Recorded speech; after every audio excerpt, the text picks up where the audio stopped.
اور جب تم نے کہا کہ موسیٰ ہم سے ایک ہی کھانے پر صبر نہیں ہو سکتا تو اپنے پروردگار سے دعا کیجئے کہ ترکاری اور ککڑی اور گیہوں اور مسور اور پیاز وغیرہ جو نباتات زمین سے اگتی ہیں ہمارے لیے پیدا کر دے۔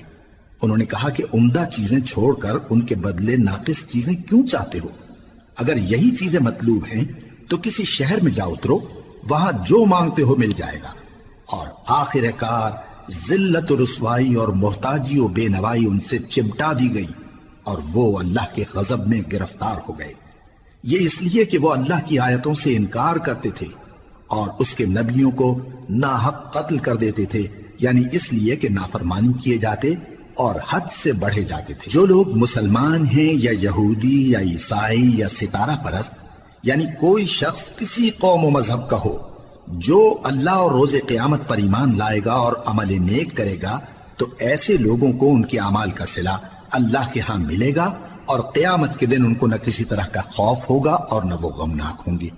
اور جب ہم نے تم سے عہد کر لیا اور کوہ طور کو تم پر اٹھا کھڑا کیا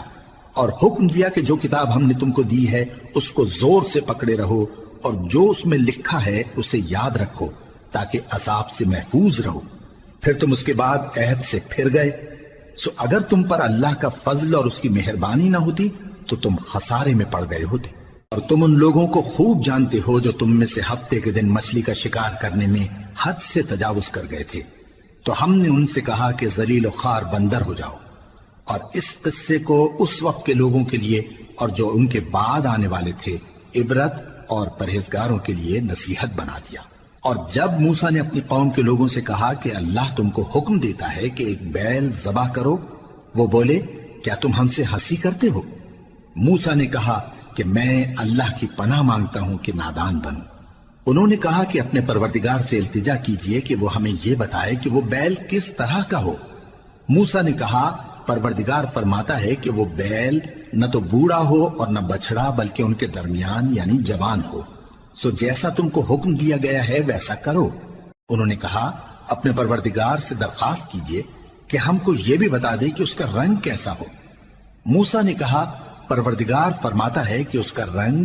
گہرا زرد ہو کہ دیکھنے والوں کے دل کو خوش کر دیتا ہو۔ انہوں نے کہا اب کے پروردگار سے پھر درخواست کیجئے کہ ہم کو بتا دے کہ وہ اور کس کس طرح کا ہو، کیونکہ بہت سے بیل ہمیں ایک دوسرے کے مشابہ معلوم ہوتے ہیں، اور اللہ نے چاہا تو ہمیں ٹھیک بات معلوم ہو جائے گی۔ موسیٰ نے کہا کہ اللہ فرماتا ہے کہ وہ بیل کام میں لگا ہوا نہ ہو، نہ تو زمین جوتتا ہو اور نہ کھیتی کو پانی دیتا ہو، بے عیب ہو، اس میں کسی طرح کا داغ نہ ہو۔ کہنے لگے اب تم نے سب باتیں درست بتا دی، غرض بڑی مشکل سے انہوں نے اس بیل کو ذبح کیا جبکہ وہ ایسا کرنے والے لگتے نہ تھے۔